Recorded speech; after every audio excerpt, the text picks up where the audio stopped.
218 কোটির সই করা চেকও আমরা উদ্ধার করেছি।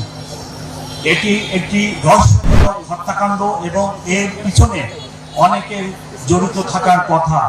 আমরা 10 জনকে অ্যারেস্ট করেছি এবং আমি এখানে বলতে পারতেছি না, তবে এর পিছনে কারা আছে সেগুলো উদ্ঘাটনের জন্য আমরা জোর প্রচেষ্টা চালাচ্ছি এবং অনেক ক্ষেত্রে আমাদের যথেষ্ট অগ্রগতি আছে। আমরা আশা করতেছি আগামী 10 দিনের মধ্যে, অর্থাৎ জানুয়ারি মাসের 7 তারিখের মধ্যে এই মামলার চার্জশিট দিব। এই মামলা সংক্রান্তে আমার কাছে অদ্যাবধি যে তথ্য আছে আপনাদেরকে দিলাম, যতটুকু তদন্তের প্রকাশ করা যায় ততটুকুই বললাম। আগামীকাল আরো বিস্তারিতভাবে আপনাদেরকে আমার মিডিয়া সেন্টার থেকে ডিবি চিফ ইন ডিটেল বলবেন। আপনারা নিশ্চয় আমার কথা বুঝতে পেরেছেন। সবাই ধৈর্য ধারণ করুন। আমরা এই হত্যাকাণ্ডের মূল রহস্য, আরো যারা পিছনে আছে সবার নাম এবং ঠিকানা কারা কারা জড়িত ইনশাআল্লাহ উন্মোচিত করে দেব। আমি এখন মাননীয় উপদেষ্টা পরিবেশ, উনি আমাদের সাথে আছে, আপনারা দেখছেন, ওনাকে রিকোয়েস্ট করবো আপনাদের জন্য গুরুত্বপূর্ণ কিছু কথা বলার জন্য। সকলকে অনেক অনেক ধন্যবাদ। আসসালামু আলাইকুম। আমি আসলে এখন উপদেষ্টা, কিন্তু কয়েকদিন আগেও বিভিন্ন ইস্যুতে আমি আপনাদের মতন রাস্তায় বসে আন্দোলন করেছি এবং হাতি যেদিন মারা যান, শাহাদাত বরণ করেন, শহীদ হন, সেদিন একেবারে বিমানবন্দর থেকে মর্গ পর্যন্ত পুরাটা সময় আমি হাতির সাথে ছিলাম এবং আমি তাকে দেখেছি। আমি জীবনে কোনোদিন মর্গে যাই নাই, ওই প্রথম আমি মর্গে গিয়েছি এবং একটা পরিবারের জন্য, একটা সমাজের জন্য, একটা দেশের জন্য কত কষ্টের এবং বিচারের দাবি যে কত শক্ত হতে পারে, হওয়া উচিত, সেটা আমি মর্মে মর্মে উপলব্ধি করি। আমি আজকে বলতে পারেন হাদির একজন গুণগ্রাহী। আমি নিজে হাদিকে আমার ভাই মনে করতাম এবং এখনটা মনে করি এবং দেশের জন্য তার শহীদ হয়ে যাওয়াটা, তাকে তো আমাদের আরো অনেক দিন প্রয়োজন ছিল, কিন্তু যেই মানুষের মৃত্যুতে 12 থেকে 15 লক্ষ মানুষ জানাজা পড়ে, সেই মানুষের মৃত্যুর বিচার আসলে একটা জাতীয় কর্তব্য।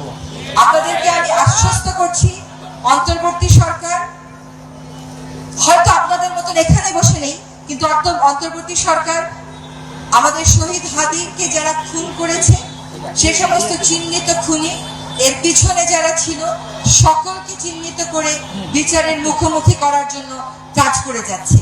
আপনাদের হয়তো মনে হচ্ছে কিছু জানছি না কেন, কিন্তু মনে রাখতে হবে আমরা কিন্তু একটা শত্রুপক্ষের মুখোমুখি দাঁড়িয়ে কাজটা করছি। ফলে যে তথ্যগুলো আমরা বলবো সেগুলো যেন শত্রুকে কোনোভাবে শক্তিশালী না করে। এটা কিন্তু আমাদের শহীদ হাদিও বলতেন যে আমরা যেন এমন কোনো কাজ না করি যেটা আমাদের প্রতিপক্ষকে শক্তিশালী করে ফেলে। এবার আমরা ভবিষ্যতে কি করতে যাচ্ছি এই সম্পর্কে আপনাদের একটু ধারণা দিই। একটা হচ্ছে, আপনারা শুনেছেন যে সকল রকমের পরীক্ষা নিরীক্ষা শেষ করে এই হত্যাকাণ্ডের চার্জশিট সুনির্দিষ্টভাবে দেয়া হবে ইনশাআল্লাহ 7 জানুয়ারি 2026-এর মধ্যে। এই চার্জশিট দেওয়ার পরে অন্তর্বর্তী সরকার থাকাকালীন সময়ে যেন দ্রুত বিচারটা করে যাওয়া যায়, সেটার নিশ্চয়তা আমি আপনাদেরকে দিচ্ছি। ইনশাআল্লাহ আমরা থাকতে থাকতে এই হত্যাকাণ্ডের বিচার হবে। আমরা আরেকটা কথা একটু বলে রাখি আপনাদেরকে জানাবার জন্য, যে আপনারা আসিয়ার ঘটনাটা জানেন, সেই ঘটনায় কিন্তু 6 কার্য দিবসের মধ্যে বিচার কার্য সম্পন্ন করা গেছিল। কাজে চার্জশিটটা যাতে আমরা নির্ভুলভাবে দিতে পারি, নিখুঁতভাবে দিতে পারি, সকল পরীক্ষা নিরীক্ষা শেষ করে যাতে কোথাও কোনো ফাঁকফোকর না থাকে, সেটা সম্পন্ন হয়ে যাওয়ার পর 7 জানুয়ারির পরে আমাদের সময়, দ্রুততম সময়ের মধ্যে এই নৃশংস হত্যাকাণ্ডের বিচার আমরা অবশ্যই করে যাব ইনশাআল্লাহ। এবার আরেকটা কথা বলি, যে অনেক সময় অপরাধী যদি পালিয়েও থাকে, তারপরেও কিন্তু এটাকে আমরা ইংরেজিতে বলি ইন অ্যাবসেন্সিয়া বিচার। শেখ হাসিনার বিচার হয়েছে না, সে কি দেশে আছে? তারপরেও আমাদের সর্বান্তকরণ চেষ্টা আছে হাদিকে যারা শহীদ করেছেন, আমাদের কাছ থেকে কেড়ে নিয়েছে, তাদেরকে যেন, তারা যদি বাংলাদেশ থেকে চলে গিয়ে থাকেন তাদেরকে যেন আমরা অবশ্যই দেশে ফিরিয়ে আনতে পারি।